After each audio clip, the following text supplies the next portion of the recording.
नमस्कार दोस्तों, आप सभी का text book super coaching platform पे स्वागत है। एमपी असिस्टेंट प्रोफेसर एग्जामिनेशन का नोटिफिकेशन जो है 30 तारीख को आपका 30 दिसंबर को आ चुका है। परंतु वो जो नोटिफिकेशन आया वो एक नहीं कई सारे नोटिफिकेशंस आए। ओके, अलग अलग सब्जेक्ट, अलग अलग एग्जाम डेट, अलग अलग एप्लीकेशन फॉर्म डेट और ऐसी पता 50 अलग अलग प्रकार की जानकारी। और इसीलिए बहुत सारे स्टूडेंट्स कंफ्यूज्ड है कि आखिर एग्जामिनेशन कब है, कि हमारे सब्जेक्ट का एग्जामिनेशन कब होगा, हमारे सब्जेक्ट में कितनी वैकेंसीज है। तो वैकेंसीज को लेकर क्लियरिटी नहीं है, किस सब्जेक्ट में कितनी वैकेंसी है, किस सब्जेक्ट में कितना। तो बहुत सारे, because they have given around 15-16 notification. Okay, तो अगर आप एमपीपीएससी की वेबसाइट पे जाएंगे तो वहां पे तकरीबन 15-16 जो है एडवर्टाइजमेंट सब्जेक्ट वाइज डले हुए हैं। तो हर सब्जेक्ट का आप खोल के देखिए, पढ़िए, दुनिया भर की चीजें।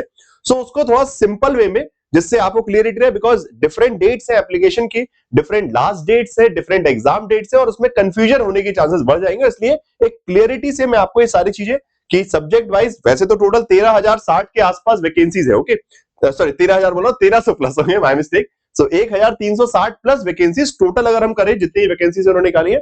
अब उसमें सब्जेक्ट वाइज क्या क्या डिटेल है, एलिजिबिलिटी क्या है, कौन अप्लाई कर सकता है, कौन नहीं कर सकता है, फॉर्म डेट कब है, एप्लीकेशन कब कर सकते हैं, कब से लेकर कब तक, लास्ट डेट क्या है, लेट फीस क्या है, exam date, everything will be told in this particular short video. Okay, तो इस छोटे से वीडियो में सारी चीजें बताता हूं। सबसे पहला काम क्या कीजिए, चैनल को सब्सक्राइब कर लीजिए और सेशन को लाइक कर दीजिए। ओके, चलिए, तो सबसे पहले बात करते हैं अगेन, ये जो एमपीपीएससी असिस्टेंट प्रोफेसर का एग्जामिनेशन है 3 चरण में होने वाला है। 3 अलग अलग चरण और उनके हिसाब से किस चरण में कौन से विषय। ओके, सबसे पहले जो एग्जामिनेशन है वो 12 जुलाई को। ओके, पहला एग्जामिनेशन 12 जुलाई को, जिसमें history, geography, English, Hindi, Sanskrit, यौगिक विज्ञान, geology, law and psychology. Okay, तो ये जो कुछ सब्जेक्ट है, मतलब टोटल ये 9 सब्जेक्ट। ओके, इन 9 सब्जेक्ट का एप्लीकेशन फॉर्म 27 फरवरी से चालू हो जाएगा। मतलब अभी किसी का एप्लीकेशन फॉर्म चालू नहीं है, अभी सिर्फ नोटिफिकेशन आया। ओके, एडवर्टाइजमेंट सबका आ गया, बट एप्लीकेशन फॉर्म किसी के नहीं। एप्लीकेशन स्टार्ट होगा इन सब्जेक्ट्स का। Okay, history, geography, English, Hindi, Sanskrit, यौगिक, जियोलॉजी, लॉ एंड साइकोलॉजी, 27 फरवरी से। और कब तक? 26 मार्च तक, एक महीने का वक्त आपको दिया जाएगा। और फीस रहेगी 250 उनके लिए जो कि मध्य प्रदेश से है, मध्य प्रदेश के डोमिसाइल है, और 500 अदर्स के लिए, मतलब अदर स्टेट्स वाले भी अप्लाई कर सकते हैं, कोई दिक्कत वाली बात नहीं है। नाउ लेट फीस, बड़ा इंटरेस्टिंग उन्होंने फैक्ट फिगर रखा है कि आप फॉर्म अप्लाई कीजिए। एमपी का अलग, एक एमपी के जो एमपीपीएससी के जो अधिकारी है, उनका एक बड़ा तगड़ा तिगड़म चला। उन्होंने क्या बोला कि देखो भाई, लास्ट डेट 27 है, सॉरी 26 मार्च है, बट उसके बाद भी फॉर्म भर सकते हो 27 मार्च से लेके 2 अप्रैल तक, मतलब 4-5 दिन का टाइम दिया जाएगा। इसमें 3,000 रुपए देके, ओके, तो आप 500 रुपए की जगह 3,000 रुपए देके फॉर्म भर सकते हो। ठीक है, और उसके बाद और भी एक महीने का और टाइम है, 3 अप्रैल से लेके 17 जून तक का और टाइम दे रहे हैं, कि मतलब एग्जाम से बिल्कुल पहले 12 जुलाई को एग्जामिनेशन है, उससे पहले भी फॉर्म भर सकते हैं। लेट वाले तो 25,000 रुपए देना पड़ेगा। ठीक है, अब आप डिसाइड कर लीजिए कि आप 250 या फिर 500 रुपए फॉर्म भरना चाहते हैं कि 3,000 की 2500 में, वो आपकी इच्छा है। तो एमपी की जो वेबसाइट है वो आपको हमेशा फॉर्म भरने का पूरा मौका देगी, बट प्राइस बढ़ते जाएगा, दाम बढ़ते जाएगा। जैसे कि ना तत्काल की बुकिंग होती है ना, वैसे डायनामिक प्राइसिंग है।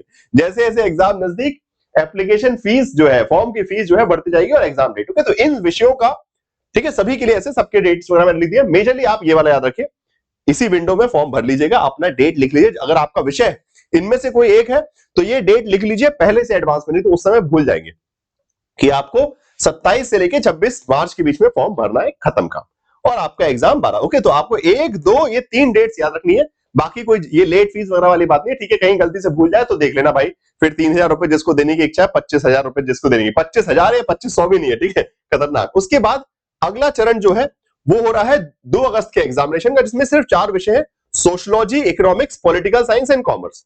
इसमें कितनी नंबर ऑफ वैकेंसीज, हाँ यहाँ पे देखिए नंबर ऑफ वैकेंसीज भी लिखिए, किस सब्जेक्ट में कितनी वैकेंसी है। ठीक है, तो बाकी यौगिक विज्ञान में तो बड़ा कम है। बाकी sociology 70, economics 72, political science 73 and commerce 88। Okay, तो ये 4 विषयों का एग्जाम 2 अगस्त को होगा। ठीक है, मतलब पूरा ऑलमोस्ट आपके 6 महीने ज्यादा का तैयारी करने का वक्त है, 6-7 महीने। और यहाँ पे 7 महीने टोटल देखा जाए तो, ठीक है, जनवरी से लेकर जुलाई तक। ठीक है, और 27 मार्च से फॉर्म ओपन होंगे, 26 अप्रैल तक फॉर्म चलेंगे। अगेन वही 250 से 500 रुपए फीस है, बाहर वालों के लिए 500 रुपए, एमपी वालों के लिए 250 रुपए फीस, लेट फीस 3,000 रुपए, और ज्यादा लेट फीस 25,000 रुपए, खत्म कर। ठीक है, डेट्स वगैरह सब लिखिए।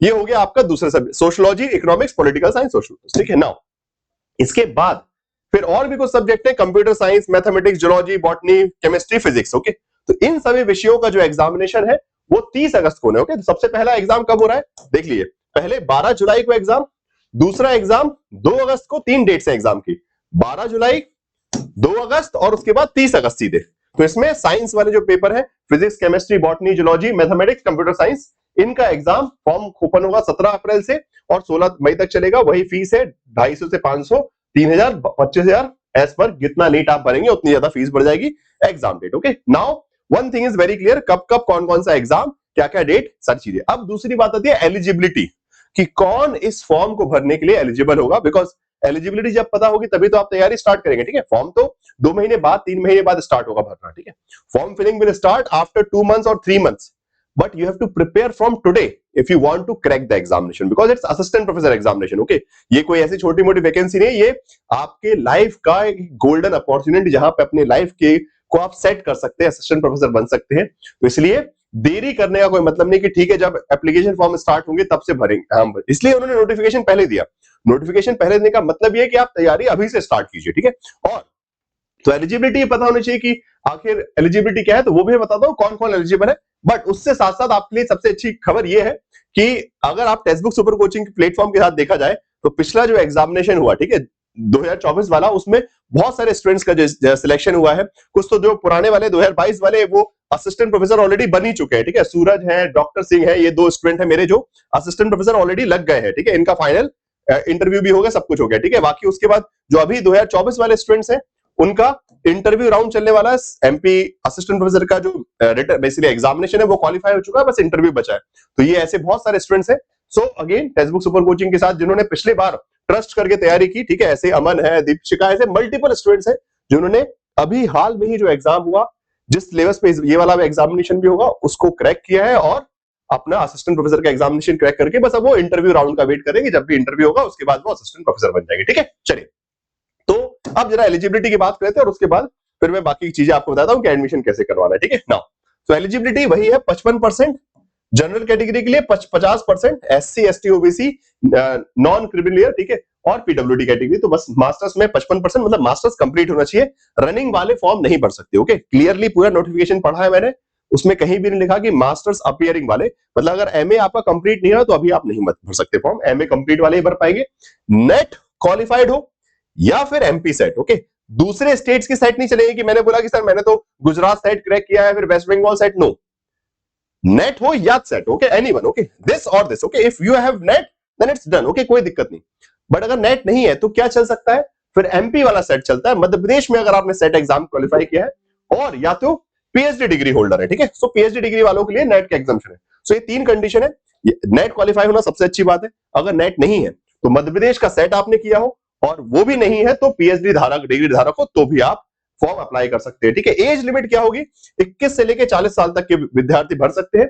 और ये 40 साल कब तक गिरा जाएगा, 1/1/2 मतलब 1 तारीख को, 1 जनवरी को 40 से ऊपर नहीं होना चाहिए आपकी उम्र। ओके, अगर 40 से ऊपर हो दिक्कत। अच्छा, इसमें रिलैक्सेशन भी है, 5 साल का रिलैक्सेशन दिया गया है रिजर्व कैटेगरी को, मतलब वो SC ST PWD and multiple category such as women also. Okay, महिलाओं को से बेसिकली जो वर्किंग प्रोफेशनल्स हैं या फिर आपका रिजर्व कैटेगरी है, SC ST OBC multiple categories PWD category, सबको जितने भी रिजर्व आरक्षित कैटेगरीज है उन सबके लिए 5 साल का रिलैक्सेशन, महिलाओं के लिए भी 5 साल का रिलैक्सेशन, मतलब वही 45 तक एज वाले भी भर सकते हैं। ठीक है, नॉर्मल जो जनरल मेल है, ठीक है, बेसिकली सामान्य अनारक्षित कैटेगरी के जो पुरुष हैं उनकी 40 साल तक की उम्र है और उसके बाद, ठीक है, और उम्र कहां से कैलकुलेट होगी, 1/1/2026 से कैलकुलेट होगी, तो उसके हिसाब से ध्यान रखिएगा।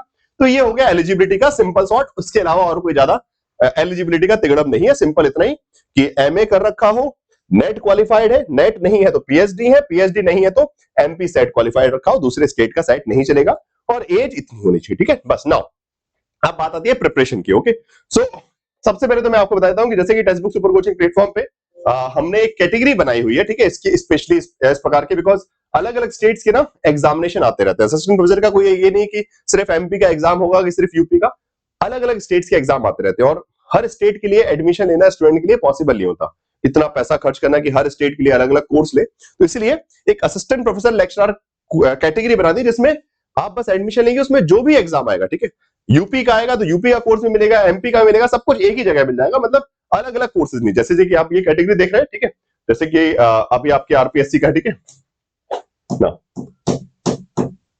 ये देखिए एमपी का जो नोटिफिकेशन आउट हुआ तो यहाँ पे सारे कोर्सेज आपको, ठीक है, स्टेट वाइज। यूपी का है तो यूपी के कोर्सेज हैं, आरपीएससी मतलब आप एडमिशन लेंगे तो आपको सारे कोर्सेज का एक्सेस मिल जाएगा, ठीक है। राजस्थान है, जम्मू कश्मीर है, एचपीएससी है, एमपीपीएससी है। अच्छा, एमपीपीएससी के ये पुराने वाले कोर्स है और नए कोर्स भी आने वाले हैं, ठीक है, फाइन। तो ये जो एमपीपीएससी के पुराने कोर्स जो पिछले साल हुए थे, अब नए कोर्स भी आ जाएंगे, ठीक है। तो इसलिए वो भी इसी महीने में आपके जो है स्टार्ट करवा दे जाएंगे, मतलब मान के चलिए 10-12 तारीख के आसपास से न्यू कोर्सेज फॉर एमपीपीएससी, और वो सब आपको एक जगह, ठीक है। एमपी का जीके भी, बिकॉज आपको एमपी का जीके भी, जैसे लास्ट टाइम भी हमने मध्य प्रदेश के लिए जीके भी करवाया था, ठीक है। अगर आप देखेंगे यहाँ पे फुल कोर्सेज में, तो आपको मध्य प्रदेश का जीके भी, MP assistant professor general studies course also. तो जो भी उस एग्जामिनेशन की तैयारी के लिए चाहिए, इंटरव्यू गाइडेंस से लेके, प्रिपरेशन से लेके, टेस्ट सीरीज से लेके, सब कुछ आपको एक जगह, आपको अलग अलग जगह नहीं भटकना पड़ेगा, ठीक है। सीधी बात है, text book super coaching platform पे आपको सिंगल एक ही जगह सारे कोर्सेज मिल जाएंगे। भले आप यूपी की तैयारी कर रहे हो, एमपी की कर रहे हो, जम्मू कश्मीर की कर रहे हो, कहीं पे भी जहां भी एग्जाम आएगा, वो सब कोर्सेज आपको एक जगह text book super coaching platform में मिल जाएंगे। तो आपको अलग अलग कोर्स नहीं लेना है, आपको सिर्फ असिस्टेंट प्रोफेसर कैटेगरी में, okay, you just need to take the admission in assistant professor category, okay. तो बस क्या कीजिए, असिस्टेंट प्रोफेसर कैटेगरी में एडमिशन बोल दिया कि मुझे असिस्टेंट प्रोफेसर कैटेगरी का सब्सक्रिप्शन दे दीजिए, ओके। कूपन कोड क्या यूज करना है, प्रद्युमन टी। इसके अलावा भी कोई डाउट है आपको तो आप कमेंट बॉक्स में बता सकते हैं, और साथ साथ एक कॉन्टैक्ट नंबर आपको दिख रहा है, ठीक है, स्क्रीन के नीचे कॉन्टैक्ट नंबर दिख रहा है, उस पर कॉल कीजिए और जो भी कंफ्यूजन है वो क्लियर कर सकते हैं। और ये कूपन कोड यूज कीजिए, कैसे यूज करना है वो भी मैं बता देता हूँ, बहुत सिंपली खुद ही एडमिशन करवा सकते हैं आप अपना। जैसे आप ये क्लास देख रहे हैं, तो क्लास में नीचे आपको लिंक दिख जाएगा, ठीक है, कॉन्टैक्ट नंबर दिख रहा है, लिंक दिख रहा है, ठीक है। तो लिंक पे क्लिक करेंगे तो अपने आप आपको ये फॉर्म भी दिख रहा है, फॉर्म भी भर सकते हैं, या फिर लिंक पे क्लिक करके सीधा एडमिशन असिस्टेंट प्रोफेसर का, ठीक है भाई। तो बस अपना एडमिशन के लिए वहां पे जाके सिंपल जो है आपको, जैसे यहाँ पे हम गए, ठीक है, ये हो गया, पे विद ईएमआई का ऑप्शन आएगा, ठीक है। तो यहाँ पे अपना अप्लाई कूपन कोड वगैरह किया, ठीक है, कूपन कोड अप्लाई करेंगे, सॉरी चलिए लिंक से करके दिखा देता हूं। तो लिंक पे क्लिक करते हैं अगर हम, हाँ जी, ये लिंक पे क्लिक किया आपने, तो आप सीधे जो है यहाँ पे आ जाएंगे और यहाँ पे apply coupon code, okay, apply coupon code किया, PRADYUMNT, Pradyuman T, and apply coupon code, और ये आपको एडमिशन मिल जाएगा इसके हिसाब से, ठीक है। जो भी प्राइस है अभी, जो भी प्राइस चल रहा है, बाकी डिस्काउंट वगैरह भी आते रहते हैं, तो अकॉर्डिंगली प्रोसेस सिंपल बस यही है, अप्लाई कूपन कोड कीजिए और ईएमआई के थ्रू वगैरह जो है डायरेक्ट भी ले सकते हैं, ईएमआई के थ्रू भी ले सकते हैं, अपना एडमिशन आप करवा सकते हैं, ओके। चलिए, thank you so much. And बाकी कोई भी डाउट है रिगार्डिंग असिस्टेंट प्रोफेसर वैकेंसी, आप मैसेज कमेंट बॉक्स में डाल सकते हैं। ये आपका टेक्स्ट बुक सुपर कोचिंग का ऐप है, इसको भी डाउनलोड कर लीजिए, आपके प्रिपरेशन में आपको काफी मदद करेगा। And that's all from my side. I hope कि सारी चीजें क्लियर होंगी regarding the MPPSC assistant professor notification. Form कुछ दिनों बाद स्टार्ट होंगे, बट तैयारी आज से स्टार्ट करनी है, ठीक है, बस इस बात का ध्यान रखिएगा। एप्लीकेशन फॉर्म फरवरी मार्च से स्टार्ट होंगे फिल होना, बट तैयारी आज से, बिकॉज एग्जाम डेट आ चुकी है। तो अब वक्त नहीं गंवाना है, दम लगा के पढ़ना है और बस तैयारी करते हैं। और जो इस बार जिन्होंने नेट जीआरएफ एग्जाम दिया वो भी अप्लाई कर सकते हैं, कोई दिक्कत नहीं, बिकॉज वो भी अप्लाई कर पाएंगे, बिकॉज उनका तब तक मार्च तक रिजल्ट आ जाएगा, ठीक है, या फिर फरवरी मार्च तक तो आपका रिजल्ट आ जाएगा। तो जो अभी एग्जिस्टिंग एमपी वाले जो स्टूडेंट्स हैं जिन्होंने अभी नेट जीआरएफ दिया है इस बार दिसंबर वाला, वो भी अप्लाई कर पाएंगे अगर आपका नेट जीआरएफ क्रैक हो जाता है तो, ठीक है फाइन। चलिए, बाकी टेलीग्राम ग्रुप पे जुड़े रहिए, और भी कोई डाउट है तो वहां पे पूछ सकते हैं, okay. Bye bye, take care, thank you so much, have a nice day.